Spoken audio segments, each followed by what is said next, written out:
Teaching and learning with Mr. Miller.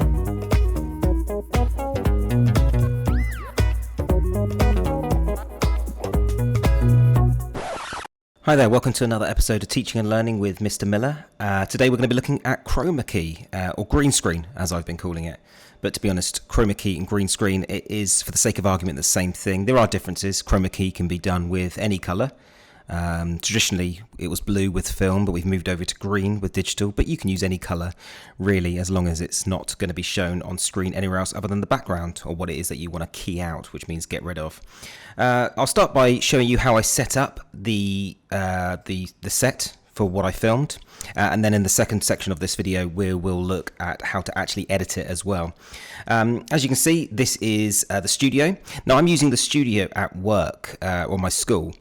We have got a green screen. It's not bad. It's got the proper green, as you can see in the background there. It also has some studio lights set up. Now you can see I've got two lights there on the left and the right. Those are some cheap Amazon lights. They're not bad. They're fluorescent, which means they're white. And white is really what you want to use, because white is the lightest shade of every colour, which means it's not going to ruin the green. Unfortunately, the studio lights up top, the really expensive studio lights, have been fitted with tungsten bulbs. That means orange bulbs. You're going to see them because I'm going to turn them on right now. Now the problem with using tungsten for something like green screen is it turns that green into a different shade, like when you remember back at art class, mixing green or mixing two different colours together is going to give you a new colour. Mixing white into that colour is just going to make it a little bit lighter, but it still essentially makes it the same colour. So the reason I'm telling you this is because when you do Chroma Key, you're going to want to make sure that you're using fluorescent, which means white light, and only fluorescent white light. Try not to use orange tungsten lights like I have. Now you're going to see what happens if you use tungsten in the next section of this video when we start editing it, because you're going to see that the green starts changing a little bit, which ruins my keying. Now the reason I'm using that is so I can show you what goes wrong. But there you go, there's my set just there. The chair in the middle is what I'm going to be sitting on, ready for the background. I've got that black layer on the bottom there to stop any green seeping from the floor onto my face or onto my body, because that will mean that when I'm keying it out it won't work correctly.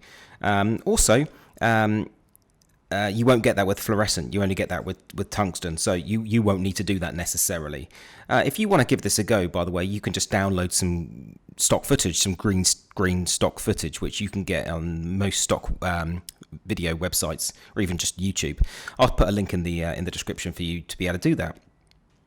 But there you go. That's my set there. Pretty simple. Two lights, one on each side of my face. I've got a third light on the back, which is the overhead lights, but unfortunately they are tungsten, and you're going to see what happens with that soon. So let's move over to the next part where we start editing. So now I've got my Premiere Pro project open here, as usual. Nothing different about this one. I'm on the editing tab here because this is what I use for everything. Even if I'm doing assembly, even if I'm doing effects or audio, I still really use the editing. The only one I change for is color. So what I don't have set up right now is a sequence. So I'm going to go over to File, and I'm going to go to New, and I'm going to go to Sequence. Okay, that's how I'm going to create a new sequence. Yep, there is a command there, Command N, which will shortcut you there, but File, New, and Sequence. Now I always use AVCHD, but you can use, I think that's digital SLR or whatever you're using there, but to be honest, you're always going to be safe with AVCHD. We're using 1080p, not I. I is interlaced, which means it's more for live television. P is more for video, and I'm going to be using 30 frames a second, but it might ask me to change that. Let's have a look in a second. Okay, so I've got my sequence set up there. Now what I'm going to do is I'm going to bring in my footage. So I'm going to go to File, and I'm going to go to Import. You could just do Command I, or you could just double click down here, but I'm going to go to File, Import, and I'm going to bring in my footage, and you're going to see what I've got there. So I've got a video of just me sitting on the background there. This is what I filmed after I did my setup. I've also got another video there, which is something I've downloaded off of a free stock video website, and I will give that in the description as well, so you can go and get yourself some stock footage. My stock footage is just of a time lapse off the back there. Now, unfortunately, that's got some really loud music on it. I'm not sure if that actually came through for you guys, but there's some really loud music behind that. I will make sure that I get rid of that before I put that onto my sequence, or before I export it. So first thing I'm going to do is I'm going to get my green screen footage here, which you can see. It's just me taking a seat on a green screen, and then I think I look left, I think I look right, and I'm basically just doing some basic stuff. Now, like I said earlier, we are going to have a problem with this because I'm using tungsten lights on top, which means the fluorescent lights either side of me is going to light this green up and make it a nice white, which is going to work really well. The tungsten lights on top is going to ruin this green slightly. You may not look like it, that actually looks like quite good footage right here, but I'll show you in a second how that might actually go wrong. Right, so I'm just going to drop that on there. I'll just keep the existing settings because I know I filmed it in 1080. Might have a couple of drop frames or whatever, but there we go. So what we've got there is my green screen footage, okay? And I'm going to put that straight onto video 1, and it's got audio 1 there. I'm going to delete the audio because I don't need the audio. And the way I can do that is I can go to unlink there. So 2-finger click or right click, whatever you're using, unlink, and then you can delete that as so. I'll actually keep it just for now because there's actually another tip that we can do if you did want to delete that. And when I say a tip, it also might be a problem for you if you do want to keep the audio. So I'll show you that in a second. So just before I start, I'll show you a really quick shortcut. If you type in Ultra into your effects here, by the way, I've got my effects tab open. If you can't see it, you're going to need to click on these 2 arrows and go to effects. But I always keep mine open. If you can't see it, go to window, and then you want to go to effects. But if you type in Ultra, you'll get something called Ultra key. If you drag that onto your clip and then under your effects control, right up here, again, if you can't see your effects control, you want to use these 2 little arrows, click on it, effects control, you can't see it, you go up to effects controls just there. And if you click on that, you'll see with Ultra key, you can just key it out now. So I could just click there and I could just, okay, let's go to deny for that.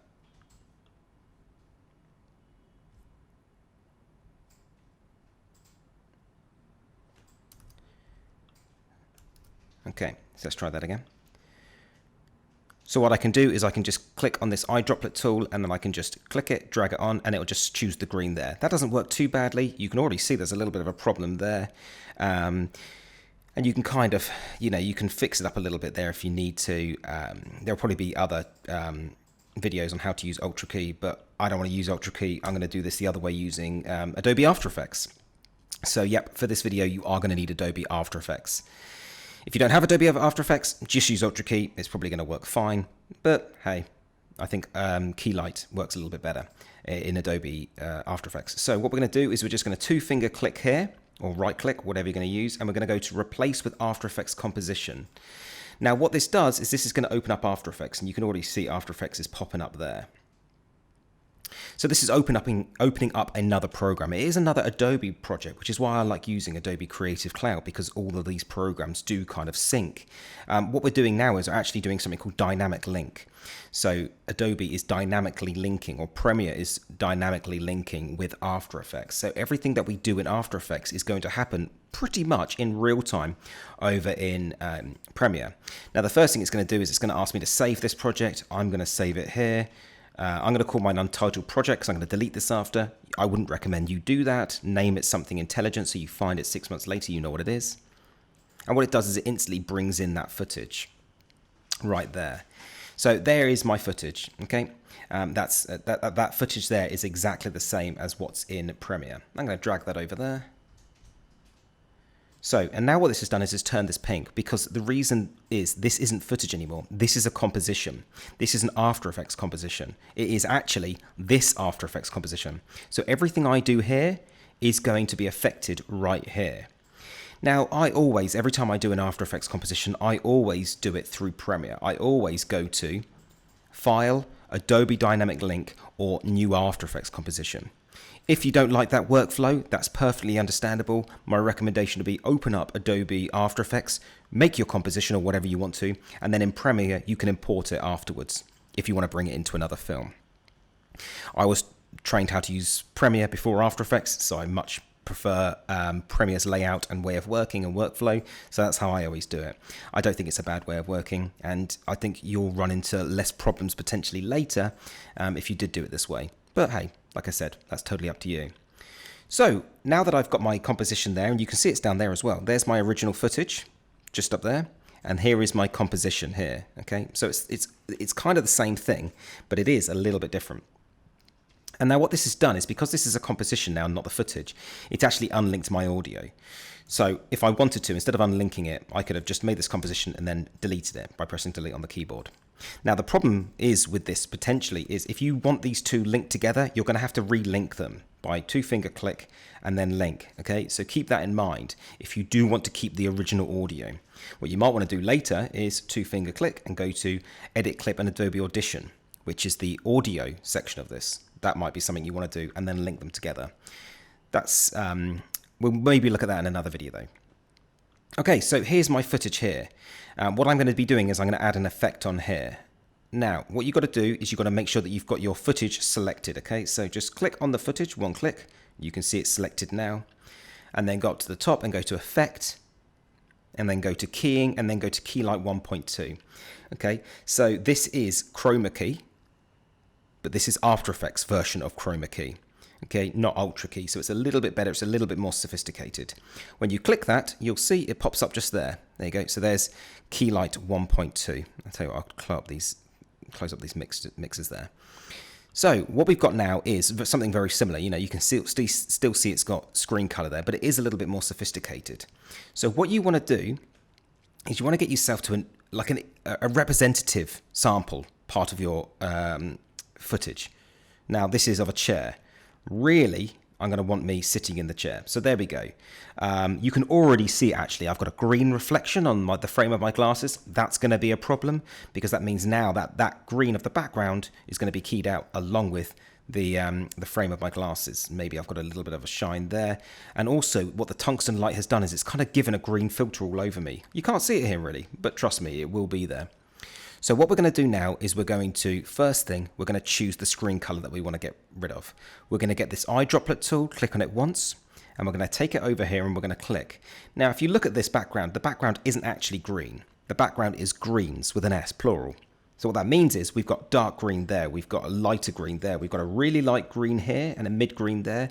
And you can see it's all different shades. What we really want to do is we really want to get somewhere in the middle. So, and I don't mean the middle of the frame, I mean the middle of the color scale. So let's choose maybe something like that might work. Now, I can see instantly that that's not done a perfect job there, because as you can see, we've got a lot of like noise here. Also, you can see what's called chromatic abrasion. You know, you can see the outline around me. That means that tungsten light's doing wonders there. Command Z that. Let's give that another go. Maybe I'll click there. That's better. Wonder if I can get that even better. Yep, I think we've done a good job there. Okay, so I'm quite happy with that. Now that's made the background black. Well, actually it hasn't. It's actually made the background disappear. There's nothing there. Nothing is black. Okay, so when we put this into Premiere, and you can see straight away, it should do it in real time. There you go. It means that there's nothing there. Now, that isn't us done at the moment. That's just us getting the color chosen. But like I said, we haven't got a color. It wasn't green. It was greens multiple. So what we need to do is we need to go to here where it says View, right underneath the Keylight banner, and we need to go to Screen Matte, and you'll see it there. Now what this does is this gives us the contrast. This gives us the blacks and the whites, and obviously every color in the middle, which is gray. We don't want any gray whatsoever. We want pure black and pure white. The way you can change that is if you go down to the Screen Matte option just here, we can clip the black. So what I'm going to do now is I'm going to very slightly move it. The less you move this, the better the results will be, or should be. I'm going to try and get rid of the white or the grey from the black. So if I click and hold and just move it a little bit. Yep, I think that's done it. 7, I think I can get away with 7. And then what I need to do is the other way. This probably won't work so well with this one. Is I need to clip the white. So click, and I need to move this one to the left. And you can see it's getting rid of it. But you can see there, the strong black there, that strong grey. That's because that's green from there spilling over. The green is on the frames there, it's spilling over. So this is going to be a problem.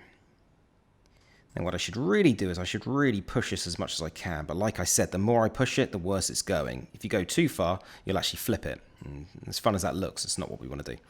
So what did I have? I had something like 70. Oh, 73. I don't like that number. I know this isn't going to work too well, but we'll give it a go anyway. Now what you need to do is go back to View under the Keylight banner just there. And we're going to go to Final Result.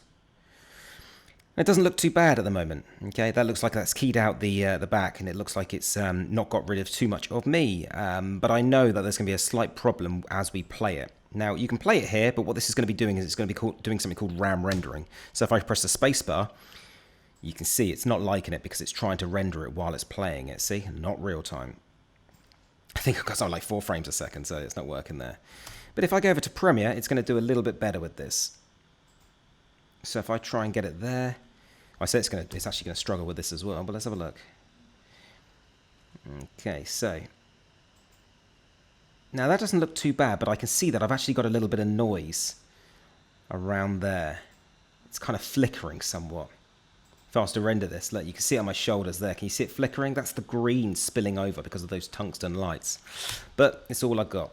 Now I can do a little bit of a cleanup, which is why I've chosen, what a great position to stop that video. Let's move that up a little bit, shall we? So I don't look so idiotic. So what I can do now is I can start doing a little bit of a cleanup here. So I can actually grow and shrink it. So if I grow it, it kind of adds pixels, which I don't want to do. So maybe if I go to -1, what does that give us? There we go. It's just cut off that chromatic abrasion slightly. You can't really see the difference too much. So we've got shrink and grow works quite nicely.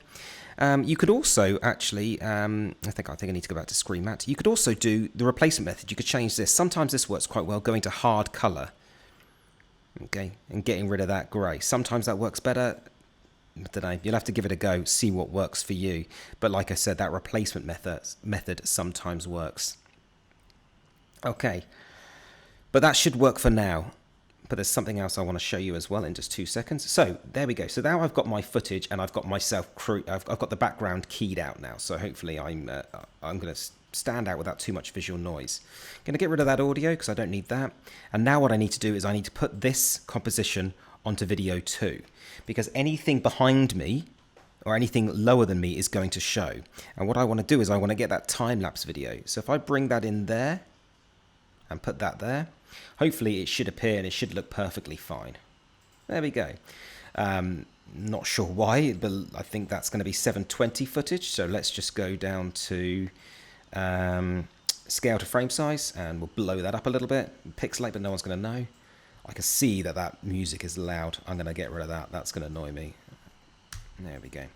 So now it should look something like that. Now that red bar, by the way, means it's not rendered. The yellow bar means it's not rendered, but it shouldn't be a problem. But that red bar means it's going to be a real problem. But there you go. That kind of works, doesn't it? Let's see what that screenshot is there.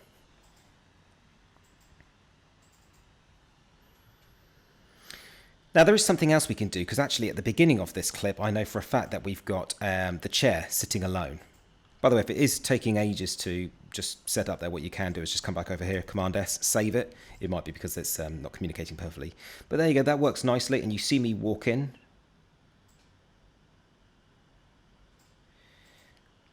Okay, that's not too bad. But if I didn't want that part of me walking in, what I could do is I could actually, let's cut this down. Actually, we don't need to cut it down. I can just cut it down there, and I'll show you how it will work. And what we can do is we can use the pen tool here, and what we can do is we can cut myself out. So at the moment, I've chroma keyed this entire frame. Maybe we don't need to chroma key the entire frame. Might be better, actually, if we just cut myself out. So what I've done is I've got the pen tool, and I've just clicked there. In fact, you know what? I can move that a little bit closer, I think. And we'll do another one there, and we're just going to go around me. And we'll move that up a little bit.